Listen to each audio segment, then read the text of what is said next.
हर साल 5 सितंबर को यौम-ए-असातिज़ा मनाया जा रहा है और ये दिन असातिज़ा की खिदमत के एतराफ़ में मनाया जाता है। यौम-ए-असातिज़ा पर हौसला अफजाई के तौर टीचर्स को इनामात और एजाज़ात से भी नवाजा जा रहा है। ऐसे में इस मरतबा जम्मू कश्मीर के जिला अनंतनाग से ताल्लुक रखने वाले रियाज अहमद शेख को भी कौमी अवार्ड से नवाजा जा रहा है। रियाज अहमद गवर्नमेंट मिडिल स्कूल पोशनाड़ी में गुज़श्ता 13 बरस से अपनी पेशा वाराना खिदमत अंजाम दे रहे हैं। रियाज अहमद शेख इस वक्त दिल्ली से रास्ता हमसे फोन पर जुड़े हैं। खुशामदीद है आपका ईटीवी भारत में। सबसे पहले आपको बहुत बहुत मुबारक कि आप कौमी अवार्ड के लिए मुंतखब हुए। क्या इस वक्त महसूस कर रहे हैं आप? Thank you so lot, my pleasure. Yeah, this is a proud moment for me, for all UT Jammu and Kashmir. Allah ने मुझे इस मनसब के लिए चुना है जो एक पैगंबराना मनसबा है।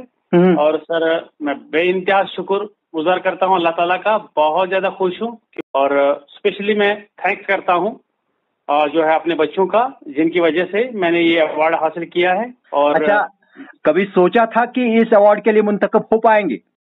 हाँ बिल्कुल सर, कहते हैं आप अपने ख्वाब इस तरीके के बनाओ कि आसमान में उड़ने का सोचो। अगर आसमान में सही तरीके से आपका उड़ने में कोई दिक्कत आ जाएगी तो कम से कम जमीन पे आप सही तरीके से चल सकते हो। और मेरा ये मानना है कि अगर मेहनत आपकी आदत बन जाए तो उसका जरूर मुकद्दर कामयाबी उसकी बन जाती है। रियाज अहमद शेख साहब गवर्नमेंट मिडिल स्कूल पोशनाड़ी में गुज़श्ता 13 बरस से काम कर रहे हैं। बिल्कुल सर, बहुत चैलेंजेस थे मेरे लिए जब मैंने स्कूल में ज्वाइन किया 2009 में। वहाँ पे अगर देखा जाएगा 60% वहाँ पे एसटी बच्चे जो पढ़ते हैं और बाकी जो नॉर्मल बच्चे हैं वो भी लेबर क्लासेस रेबल फैमिली के जो है उनसे बिलोंग करते हैं। और सबसे बड़ी जो मेरे लिए एक चैलेंज था वो गर्ल एजुकेशन पे वहाँ पे उतना फोकस नहीं था। तो मैंने कोशिश किया, काउंसलिंग किया उनके पेरेंट्स के साथ, उनको मोटिवेट किया और आज अल्लाह ताला के फजल करम से न वो बच्चा सिर्फ पढ़ती हैं न कि ज्यादा रेशो अगर देखा जाए गर्ल्स जो है उसका मेरे स्कूल में न कि उस एजुकेशन चाहिए बल्कि को करिकुलर एक्टिविटी में भी उनके पेरेंट्स अलाउ करते हैं उनको बहुत सारे कुछ को करिकुलर एक्टिविटी, जिनमें एक स्नो स्की का कोर्स मेरी बच्चा मेरे स्कूल की जो 3-4 सालों से गुलमर्ग में उसका बेसिक और एडवांस कोर्स उन्होंने किया है। और इसका मतलब है कि न सिर्फ आप तालीम वहाँ फराम कर रहे हैं बल्कि को करिकुलम एक्टिविटीज में भी बच्चों को हौसला अफजाई कर रहे हैं। बिल्कुल बिल्कुल बिल्कुल सर, मैंने डिस्ट्रिक्ट एडमिनिस्ट्रेशन को भी वहाँ पे जो मदु किया है उन्होंने मुझे बहुत एनकरेज किया है उस तई। और डीसी अनंतनाग के सिद्धा साहब ने भी विजिट किया, एसएसपी अनंतनाग। और उसके साथ साथ मैं अपने आप को लकी समझता हूँ कि मेरे स्कूल में 10-12 बच्चे जो ऑर्फन जो है और उनके लिए भी मुझे काम करने का मौका मिल रहा है और उन्होंने मुझे इस इनाम के लिए नवाजा है। सर रियाज साहब ये बताइए कि जब आपने ज्वाइन किया रोल क्या था और आज की तारीख में स्कूल में रोल कितना है? बिल्कुल सर, जब मैंने ज्वाइन किया तो उस समय रोल 47 था। तो चूंकि एजुकेशन तो ही मैंने पहले कहा एजुकेशन इकोनॉमिकली बैकवर्ड एरिया जो है माना जाता था वो उस दिन। तो मैंने बहुत सारा कोशिश किया, एफर्ट्स लगाए। तो आज 110 मेरे स्कूल में रोल है। और उसके साथ साथ मेरे स्कूल में जो है प्राइवेट स्कूल का कोई कंसेप्ट नहीं है, क्योंकि मैंने अपने स्कूल को डिस्ट्रिक्ट में एज ए मॉडल स्कूल बनाया है। हर कोई फैसिलिटी से लेस किया अपने स्कूल को, चाहे कंप्यूटर हो।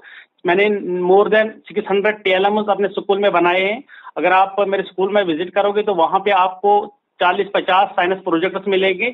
मैंने अपने बच्चों को साइंटिफिक टेम्पर डेवलप करने के लिए बहुत सारे कोशिश किया और बहुत सारा आपको वहां पे जो है एज ए साइंस म्यूजियम भी वहां पे देखने को मिलेगा। रियाज साहब, स्कूल को इस ऊंचाई तक पहुंचाना और बच्चों के रोल को बढ़ाना तो आपकी हिम्मत थी और डिपार्टमेंट का ताउन। डिपार्टमेंट के साथ जो जब मैंने अपने जो आउट ऑफ माइंड बॉक्स कुछ बातें थी, तो सबसे पहले यूनिफॉर्म का कंसेप्ट जब मैंने अपने वर्दी जडियो फिर उसके बाद चीफ एजुकेशन ऑफिसर के साथ डिस्कस किया, उन्होंने कहा बिल्कुल जो अगर नोबल काज के लिए बिल्कुल ऐसा कोई भी एक्टिविटी की जाए जिससे बेनिफिट्स हमारे स्टूडेंट्स को मिले तो बिल्कुल यू आर अलाउ। तो फर्स्ट जो है बेस पे मैंने लुधियाना से कुछ ट्रैक सूट परचेज किए 20,000 में। अच्छा। तो उसमें मैंने अपने जेब से कुछ जो है दिया सर। उसके बाद वो कंटिन्यू प्रोसेस रही। आज न सिर्फ एक यूनिफॉर्म मेरे स्कूल में बल्कि 2-2 यूनिफॉर्म वीकली बेस पे चल रही है सर। और उसके साथ साथ उनके जो पेरेंट्स हैं उनको भी समझ आ गया कि एजुकेशन के बगैर बिल्कुल जो है आदमी की जिंदगी नहीं बन सकती है और एजुकेशन ही वही वेपन है, एजुकेशन ही वो जो है हथियार है जिससे हम अपने बच्चों का मुस्तकबिल बेहतर बना सकते हैं। तो मतलब है कि आपने निजी स्कूल और या जिसको हम प्राइवेट स्कूल कहते हैं पूरा माहौल बना दिया है अपने गवर्नमेंट स्कूल को। बिल्कुल सर, उस एरिया में जितने भी प्राइवेट स्कूल है वो बिल्कुल मेरे जो है फ़ोन पे कभी बात करते हैं, सर बिल्कुल ये आइडिया आपके साथ किस तरीके से आप जो भी कोई चीज़ मैं देखता हूँ, क्योंकि मैं आउट ऑफ स्टेशन भी रह चुका हूँ और मैंने जहाँ कहीं भी देखी, इनकी वजह से मेरे स्कूल में आज अगर आप देखोगे एज ए मॉडल स्कूल, और इस बार मेरे स्कूल को 2 इनाम मिले हैं। एक तो पीएम श्री का, प्रधानमंत्री स्कूल फॉर राइजिंग इंडिया, वो लाभ मिला है मेरे स्कूल को। अच्छा। तो और दूसरा, यस सर, और दूसरा स्वच्छता विद्यालय पुरस्कार अवार्ड भी मेरे स्कूल को मिला, और role model school urban society की तरफ से वो भी सर उसको मिला है मेरे स्कूल को सर। वालिदैन हैं अक्सर अपने बच्चों को प्राइवेट स्कूल डालते हैं क्योंकि वो कहते हैं कि गवर्नमेंट स्कूल में उस तरह का इंफ्रास्ट्रक्चर नहीं है, उस तरह की तालीम नहीं है। तो आपको क्या लगता है क्या करने की जरूरत है ताकि जिस तरह से आपने एक मिसाल कायम की है, तो आपकी मैसेज उन टीचर्स के लिए क्या रहेगी जो इसी तरह से काम कर सकते हैं और ज्यादा से ज्यादा बच्चों को गवर्नमेंट स्कूलों की तरफ रागिब कर सकते हैं? यस बिल्कुल सर, मैं मानता हूं कि बहुत सारे ऐसे टीचर्स हैं जो मेरे से हट के बहुत अच्छा काम उन्होंने किया है, लेकिन मैं यहाँ पे ये भी मानता हूं कि ये जो प्रोसेस चल रहा है, ये जो सिस्टम चल रहा है, ये 3 ट्रायल जो है 3 टायर बेस पे चल रहा है। उसमें पेरेंट्स का भी, उसमें स्टूडेंट्स का, उसमें टीचर का भी रोल अहम है। लेकिन अब चूंकि हम ये जानते हैं लेबर क्लासेस के जो है वहां से बच्चे आते हैं और उनके पास टाइम नहीं है शाम को उस बच्चे का पूरा केयर करने का, तो हम पे जिम्मेदारी है कि हम एज ए पेरेंट भी उसका, उस बच्चे का पूरा जो है उस पर निगरानी करें, वो सब चीज़ें देखें।